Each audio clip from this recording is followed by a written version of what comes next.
Un cordial saludo para todos, mi nombre es Juan Diego Pulesio, yo soy residente de tercer año del posgrado de anestesiología de la Universidad de Caldas y hoy vamos a hablar de las consideraciones en anestesia regional para la cirugía de rodilla. Tenemos acá un derrotero de lo que vamos a hablar en esta charla. Inicialmente vamos a hablar un poco del contexto actual de la cirugía de rodilla. Vamos a hacer un breve recuento anatómico de la inervación de la rodilla. Eh, Posteriormente vamos a entrar en la revisión de la evidencia y las controversias que tenemos actualmente frente a la analgesia para este tipo de cirugía y finalmente vamos a dar unas conclusiones. Tenemos que empezar hablando de por qué es importante este tema.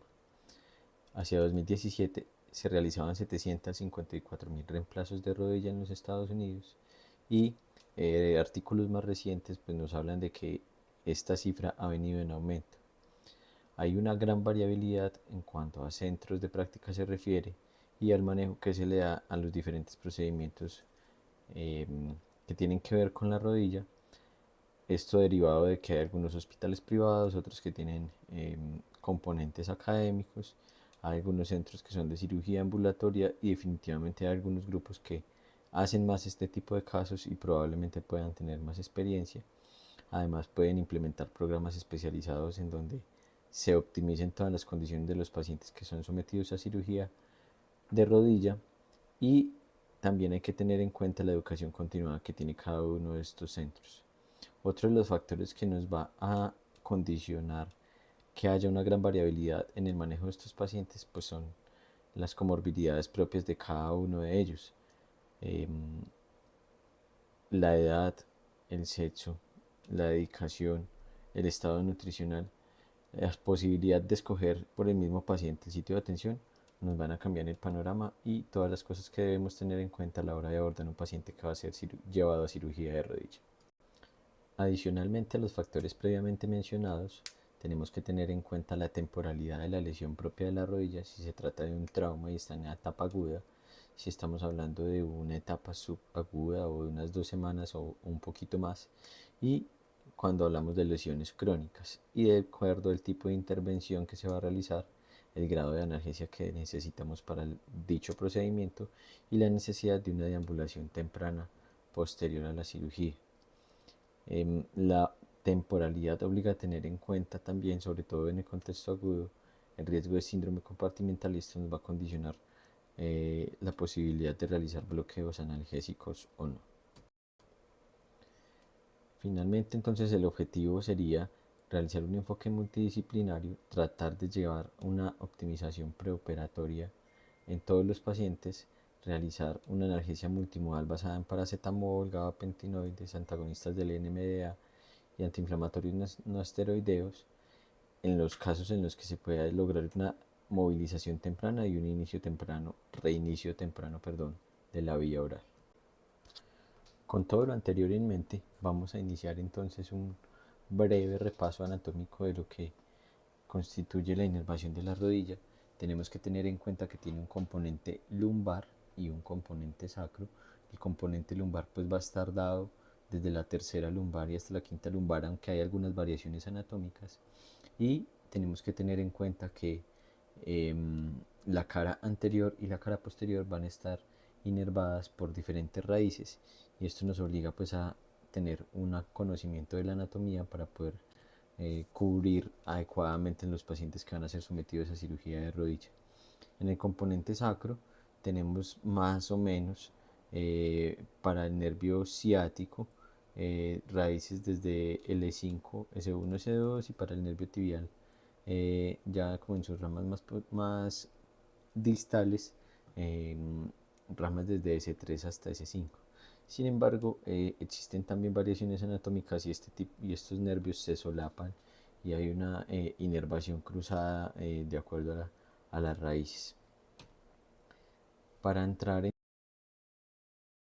entonces en más detalle, tenemos que del plexo lumbar, desde L1 hasta L4, pues vamos a tener como rama el nervio femoral eh, originado entre L2 y L4 y que nos va a inervar el músculo sartorio, los pectíneos y va a ser responsable de la flexión, aducción y la rotación externa de la cadera, em, teniendo en cuenta pues que nos va a inervar la parte o la cara anteromedial del muslo. Mientras que la rama posterior del nervio femoral nos va a dar el nervio safeno, y el nervio para el cuádriceps nos va a generar extensión de la rodilla y de la patela, y nos va a inervar en cuanto a la parte cutánea la cara anterior del muslo y la cara medial de la pierna y del pie. Y en cuanto a el nervio obturador, también rama del E2 al E4, se va a encargar entonces de los aductores, de los músculos aductores del gráciles y el obturador externo. Nos va a generar pues la abducción de la extremidad y la rotación externa de la cadera. Y en cuanto a la inervación cutánea, pues nos va a dar la sensibilidad para la cara medial del muslo.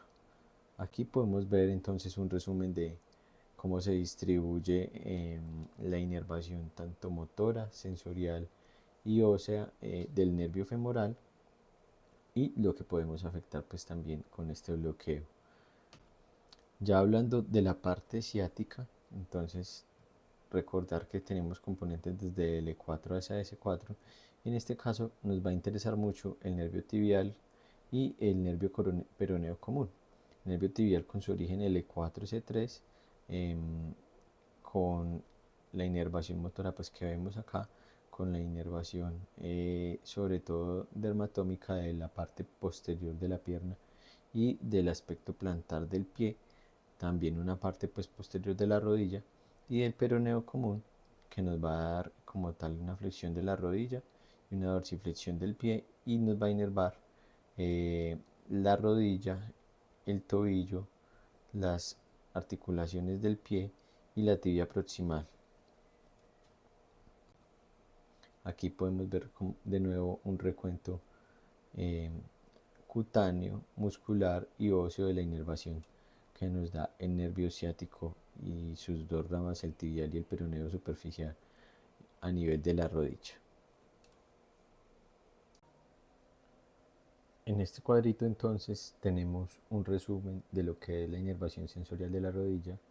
Tenemos por un lado el nervio femoral, que nos va a dar la rama del safeno, que nos va a dar la inervación anteromedial de la rodilla. En cuanto a la articulación, nos va a dar la sensibilidad para la cápsula medial y el retináculo. Tenemos también rama del nervio femoral, el cutáneo anterior, nos va a dar una inervación sensitiva para la cara anteromedial y no tiene participación en la articulación de la rodilla como tal. El nervio para el vasto medial no nos va a dar ninguna inervación sensitiva para la piel, pero sí nos va a inervar la cápsula medial y el retináculo, y el nervio para el vasto lateral, que nos va a dar la inervación sensitiva a nivel articular superolateral de la cápsula. El otro componente entonces sería el nervio ciático. eh, Su rama tibial no nos va a dar una inervación cutánea en la rodilla, sin embargo nos va a inervar la cápsula posterior e inferomedial. El nervio peroneo común nos va a dar una inervación posterolateral a nivel cutáneo y de la cápsula inferolateral, y las ramas articulares nos van a dar entonces los nervios ceniculares que nos inervan la parte superolateral, medial y posterior de la cápsula de la rodilla. Aquí podemos ver entonces en resumen lo que les venía hablando. Empezamos con el nervio para el vasto lateral, que ya vimos que no daba ninguna inervación sensitiva de la piel. Muy importante porque es un bloqueo que ha venido cobrando importancia. El nervio genicular superolateral y superomedial. Vemos la rama del nervio safeno, que ya sabemos que viene de esa parte posterior, las ramas geniculadas inferomedial e inferolateral, y por la cara posterior entonces vamos a ver cómo se nos insinúa el nervio obturador, el nervio tibial y el nervio peroneo común. En cuanto a las consideraciones anestésicas, ya entrando más en materia, entonces vamos a Vamos a empezar con este estudio publicado en la revista Anestesia en 2022. Es una revisión sistemática con metaanálisis, una metaregresión y un ensayo secuencial. Eh, en ella se incluyeron 29 estudios con 1.814 pacientes y se evaluó el dolor en reposo cuando se aplicaba morfina intratecal versus cuando no se aplicaba. Realmente lo que encontraron fue una diferencia de 1.7 puntos en la escala visual análoga, con un intervalo de confianza de -2 a -1.3, y se consideró pues una diferencia estadísticamente significativa a favor de la morfina. Sin embargo, también es de anotar que náusea y el vómito posoperatorio, pues como desenlace adverso, aumentó con un riesgo relativo de 1.4 veces con respecto al grupo que no se colocaba morfina intratecal y con un intervalo de confianza estrecho, lo que nos da eh, también pues un nivel de evidencia importante en cuanto a los efectos adversos que puede ejercer la morfina a nivel intratecal.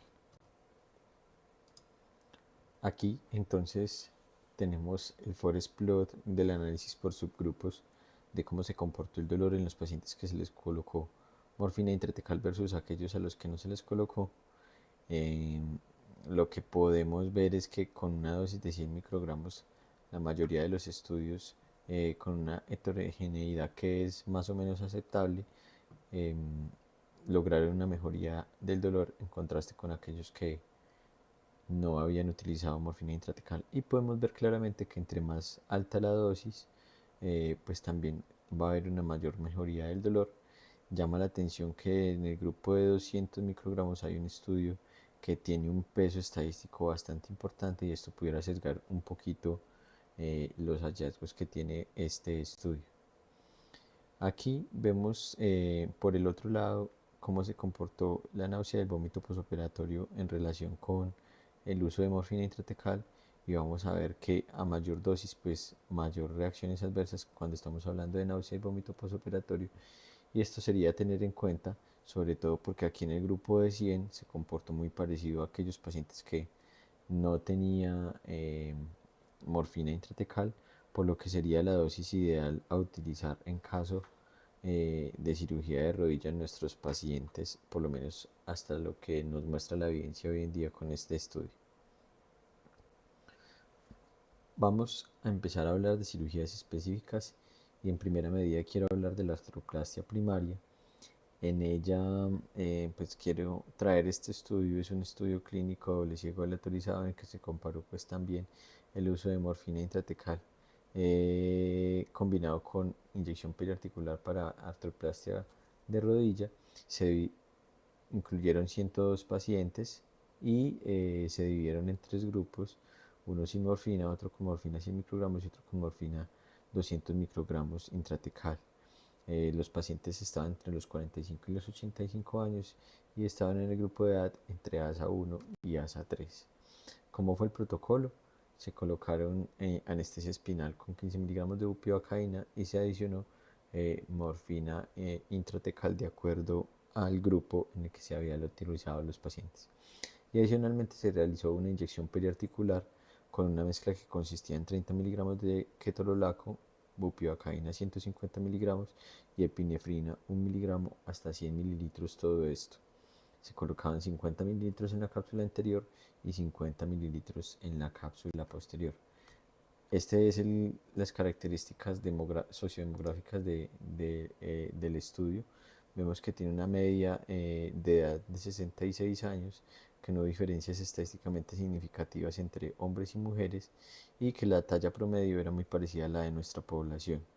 Em, el tiempo de cirugía fue más o menos de 170 minutos, con una variación más o menos de unos 30 minutos hacia arriba o hacia abajo.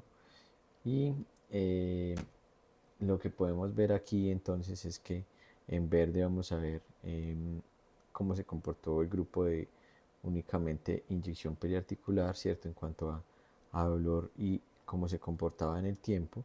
Vamos a ver que estos pacientes que solamente tuvieron inyección periarticular durante todo el tiempo tuvieron un grado más significativo de dolor, mientras que aquellos a quienes se les colocó morfina intratecal independientemente de la dosis, pues iban a tener un mejor control del dolor hasta las 24 horas postoperatorias. Esto nos llama la atención y nos llama también a lo que veníamos hablando previamente, y es que probablemente la dosis ideal sea de 100 microgramos, tal vez un poco menor. Aquí vamos a ver entonces los resultados postoperatorios. De resaltar entonces que eh, las diferencias estadísticamente significativas en cuanto a incidencia de náusea y vómito postoperatorio estuvieron entre las 4 y las 8 horas posterior a la cirugía, sobre todo pues en el grupo de morfina intratecal, que tuvo una mayor incidencia de náusea y vómito postoperatorio. Y también tener en cuenta pues que se presentó prurito como tal, y una diferencia estadísticamente significativa, y esto es muy importante, en cuanto a la movilización de la rodilla en el primer día, siendo pues digamos que más factible en los pacientes que recibieron una dosis de morfina intratecal en contraste con aquellos que no la recibieron. Aquí vemos también lo que tiene que ver con náusea y vómito postoperatorio en este gráfico de barras, y pues claramente en los grupos en los que se utiliza morfina intratecal, la incidencia de náusea y vómito postoperatorio va a ser mucho mayor en las primeras 4 y 8 horas, y posteriormente tiende a estabilizarse y a igualarse con los pacientes que no han recibido morfina intratecal. Ya para hablar también de algunos, digamos, como esfuerzos que se han hecho por diferentes sociedades para lograr unificar criterios, unificar manejos analgésicos en cuanto a lo que se refiere a artroplastia de rodilla, pues este es uno de los estudios que uno encuentra. Este es el Ícaro, ¿cierto? Es un grupo bastante grande, multidisciplinario, que ha tratado como de dar algunas recomendaciones en cuanto a la cirugía de rodilla.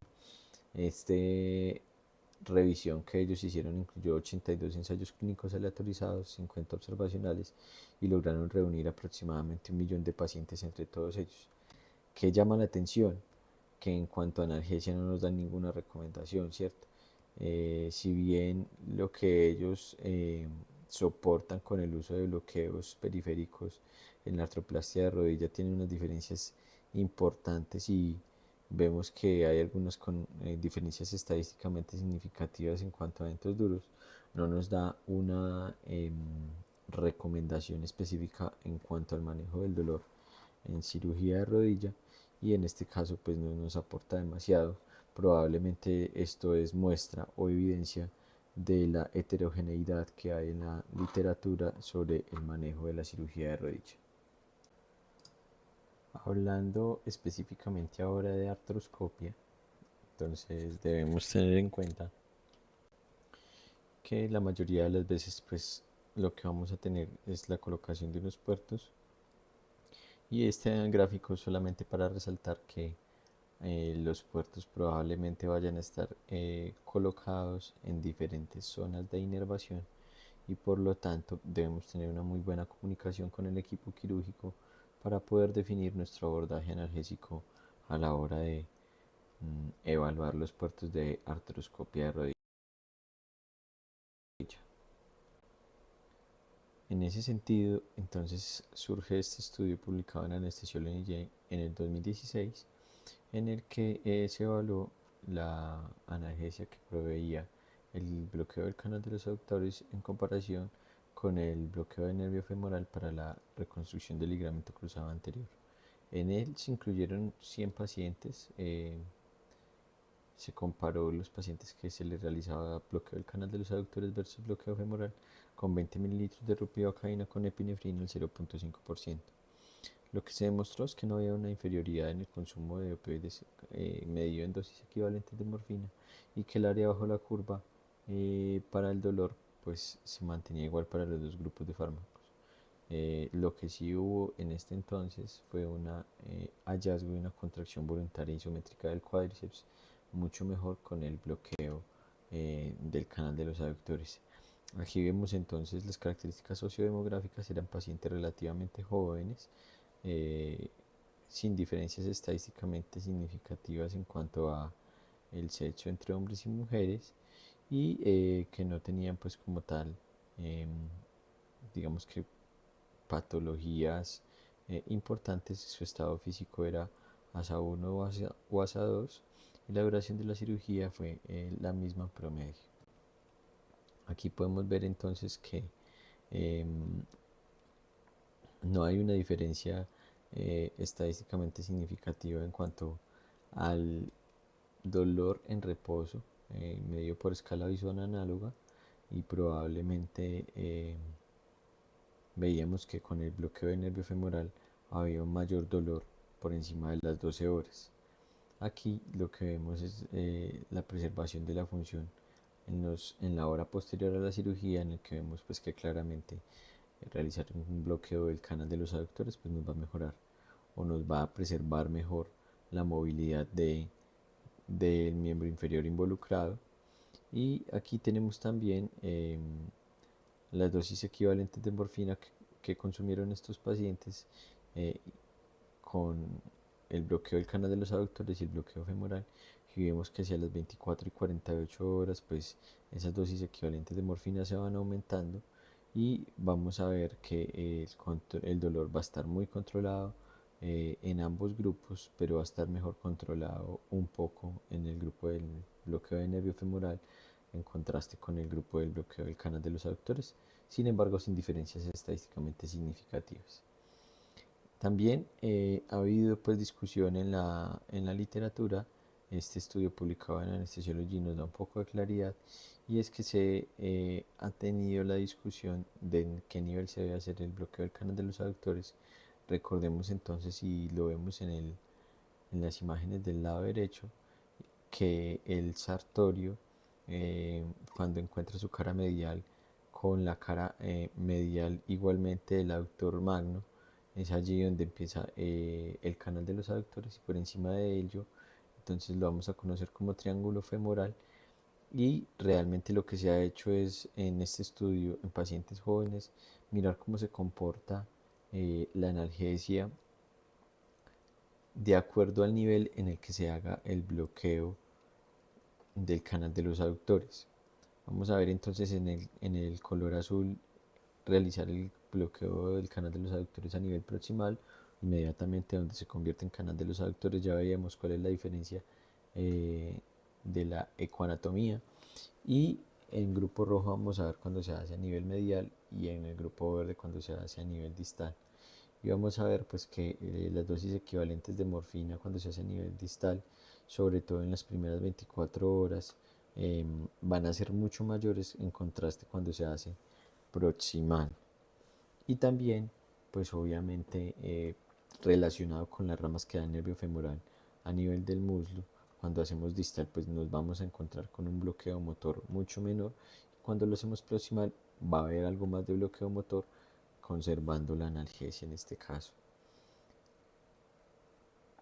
Aquí vemos el dolor posoperatorio en reposo y vamos a ver que independientemente del nivel hay un buen control de dolor y realmente las diferencias en la escala visual análoga no son tan marcadas y probablemente pues la recomendación en este sentido es que hagamos el bloqueo del canal de los aductores a nivel proximal. Ya cuando hablamos del bloqueo IPAP, que es otra de las herramientas que tenemos disponibles para el manejo del dolor en la cirugía de rodilla, entonces tenemos esta revisión sistemática que incluyó 35 estudios, 15 observacionales, 13 estudios controlados y aleatorizados, uno estudio cadavérico, y lo que encontraron fue que había variación de la técnica y que había mejores resultados con inyección distal a nivel de los cóndilos. Sin embargo, no lograron encontrar diferencias estadísticamente significativas y terminó convirtiéndose en una revisión narrativa. En cuanto a la comparación de bloqueos, tenemos esta revisión sistemática publicada en Anesthesiology en el año 2019 en el que se comparó eh, el nervio, el bloqueo del nervio femoral para la cirugía del ligamento cruzado anterior. En ella lo que se pretendía era identificar la necesidad de el bloqueo del nervio femoral combinado con diferentes técnicas, entre ellas pues la inyección periarticular, Se incluyeron 8 estudios, solamente 4 de ellos tenían inyección periarticular y hubo varios estudios que variaron en su técnica anestésica, algunos con anestesia general, otros con espinal y otros. En este caso se comparó el bloqueo del canal de los aductores para cirugía de ligamento cruzado anterior y cirugía artroscópica de rodilla. Lo que intentaron fue comparar los efectos analgésicos de cualquiera de estos bloqueos con cualquier otra modalidad analgésica. Se midió pues en las horas posteriores. Se incluyeron 10 estudios controlados aleatorizados y se incluyeron los pacientes que fueron llevados a cirugía artroscópica menor con unas diferencias en un puntaje de la escala visual análoga de 1.46 y un intervalo de confianza pues que lo vemos ahí en la hora cero sin encontrar diferencias estadísticamente significativas, lo mismo que con el consumo de dosis equivalentes de morfina que fue muy variable entre los pacientes. Aquí vemos entonces el análisis por subgrupos para los pacientes que fueron eh, llevados a cirugía de rodilla, en los que se comparó el bloqueo del canal de los aductores versus placebo, eh, donde claramente pues el bloqueo del canal de los aductores tiene eh, fuerza. Sin embargo hay una heterogeneidad alta y una P que no es estadísticamente significativa. Y en el segundo grupo vamos a ver entonces el canal de los aductores versus placebo en aquellos pacientes que fueron llevados a reparo de ligamento, en donde pareciera que no hay una diferencia pues marcada, con una heterogeneidad que es de tener en cuenta. Y en este caso, en el último subgrupo, se comparó el canal de los aductores versus el nervio femoral con resultados un poco disímiles y sin P's estadísticamente significativos. Aquí tenemos nuevamente el grupo del canal de los aductores. Em, Vamos viendo pues que la tendencia es a favorecer el canal de los aductores versus bloqueo del nervio femoral. Entonces en este caso pues digamos que sería como la técnica de elección para los pacientes que van a ser llevados a artroscopia. En este estudio muy interesante, lo que se hizo fue en cadáveres realizar el bloqueo del canal de los aductores a nivel subsartorial, o como lo veíamos ahorita, donde se inicia el canal de los aductores, y ver cómo se comportaba la dispersión del anestésico local, en este caso pues marcado como con azul de metileno. Lo que vemos es que el anestésico local dispersa hacia los planos profundos y hacia lo que tiene que ver lateralmente con el canal de los aductores. Aquí vemos una vista desde medial y debemos tener en cuenta que va a incluir entonces el nervio para el vasto medial en alguna proporción, lo que nos puede dar el bloqueo motor característico de esta técnica, el nervio genicular superomedial, la rama del nervio safeno infrapatelar y las ramas para el vastus mediales oblicuo. Entonces, en este caso, pues vamos a ver que hay una razón para que haya ese bloqueo motor, ¿cierto? De acuerdo al origen y de acuerdo al nivel en el que hacemos, pero muy probablemente vaya a haber un buen cubrimiento analgésico para esa rodilla. En cuanto al posoperatorio, entonces debemos tener en cuenta que el trabajo debe ser multidisciplinario, que el control del dolor en el posoperatorio inmediato tal vez lo estamos haciendo mejor.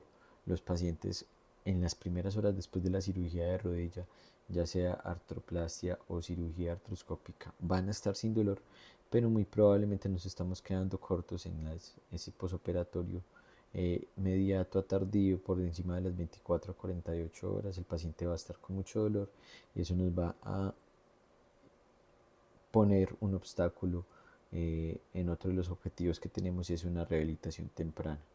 Debemos tener en cuenta siempre a la hora de abordar estos pacientes la prevención de eventos adversos, específicamente caídas relacionadas con la debilidad muscular y secundarias a los bloqueos periféricos que hacemos. Y en ese sentido del dolor postoperatorio, digamos que todavía no tenemos una solución. Este es uno de los estudios que encontré, una revisión sistemática con metaanálisis en la que se comparó realizar bloqueo del canal de los aductores, que como ya vimos sería la técnica de elección según la evidencia que tenemos hasta este momento, versus dejar un catéter a este nivel. Se compararon 11 estudios con un total de 1185 pacientes y se encontró dentro de los resultados primarios, pues se midió la intensidad del dolor, consumo de opioides en las primeras 48 horas y entre los estudios secundarios, la recuperación funcional y los efectos secundarios a opioides y el bloqueo propiamente. ¿Qué se encontró? Realmente ninguna diferencia estadísticamente significativa a favor de dejar un catéter, y lo que sí se encontró es que hubo una diferencia estadísticamente significativa en los eventos adversos relacionados con la colocación del catéter a nivel del canal de los aductores. Específicamente se incluyeron 884 pacientes en los que se colocó catéter a nivel del canal de los aductores y hubo 7 eventos adversos, 6 desplazamientos, un fallo de bloqueo y una herida vascular inclusive, por lo que de este estudio lo que podemos extraer es que realmente el bloqueo del canal de los aductores no está indicado, al menos para dejar catéter como manejo del dolor posoperatorio en los pacientes que van a ser llevados a cirugía de rodilla. Finalmente, entonces, y para terminar, se deben individualizar las opciones anestésicas y analgésicas de cada paciente para cirugía de rodilla, de acuerdo al procedimiento, la temporalidad, como vimos al principio, las características del paciente, las metas quirúrgicas y las metas anestésicas específicas. Realmente existe un soporte en la medicina basada en evidencia para guiar las conductas frente a los bloqueos periféricos en la cirugía de rodilla. Esto contrasta con el efecto clínico observado, sobre todo en las primeras horas, y pueden ser necesarios otro tipo de estudios, sobre todo porque sabemos que investigar en dolor tiene sus complicaciones logísticas y de la subjetividad para medir el dolor. Y finalmente, lo que debemos tener en cuenta es que el abordaje multidisciplinario es importante para lograr un adecuado control del dolor en todas las etapas del posoperatorio y una rehabilitación temprana en estos pacientes que los permita llevar a un feliz término. Eso sería todo lo que les tengo para el día de hoy. Un cordial saludo y nos vemos en una próxima ocasión.